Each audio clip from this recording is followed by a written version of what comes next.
আসসালামু আলাইকুম।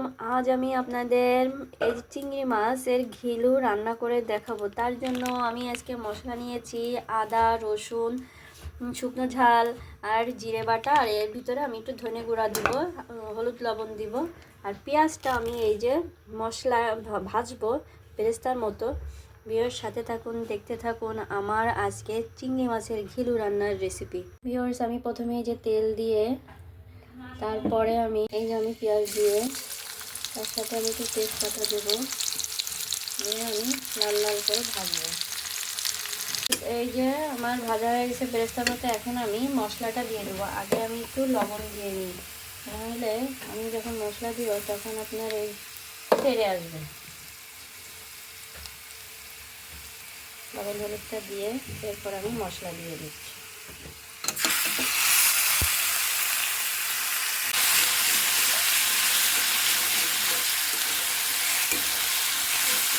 এটাকে বাগার দেওয়া বলে, কিন্তু আমি এই মশলাটা এখন আবার কষাবো, তারপরে আমি ঘিলুটা দিব।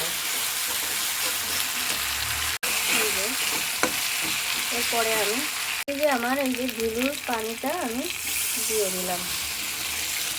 তারপরে আমি মশলা আর একটু কষিয়ে নেব, তারপরে আমি ঘিলু দিব।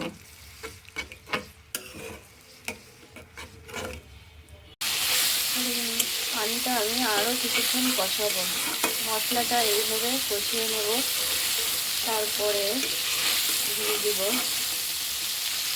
নাহলে কাঁচা কাঁচা গন্ধ বেরোবে মশলাটা। অনেকে অনেক ধরনেরভাবে খায়, আমি আজকে এইভাবে রান্না করলাম। আমরা এইভাবে খাই, সেই কারণে। আর আমি এই যে মাছের এই ঘিলুটা আমি দিয়ে দিচ্ছি। এবার আমি একটু গরম মশলা দিয়ে দিচ্ছি, ভালো করে একটু ভুজে দিই। আমি কয়েকটা কাঁচা ঝাল দিয়ে দিচ্ছি।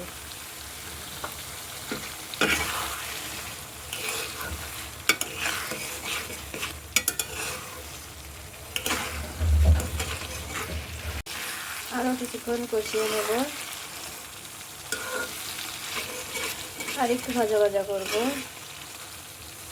দেখুন আমার এটা হয়ে গেছে চিংড়ি মাছের ঘিলু রান্না। এখন আমি এটা নামিয়ে রাখবো,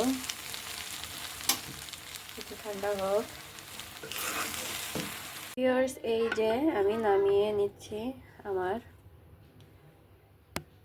চিংড়ি মাছের ঘিলু রান্না করা। ভিউয়ার্স যদি আপনাদের ভালো লেগে থাকে লাইক করেন, শেয়ার করেন, সাবস্ক্রাইব করে দিয়েন। সবাইকে ধন্যবাদ।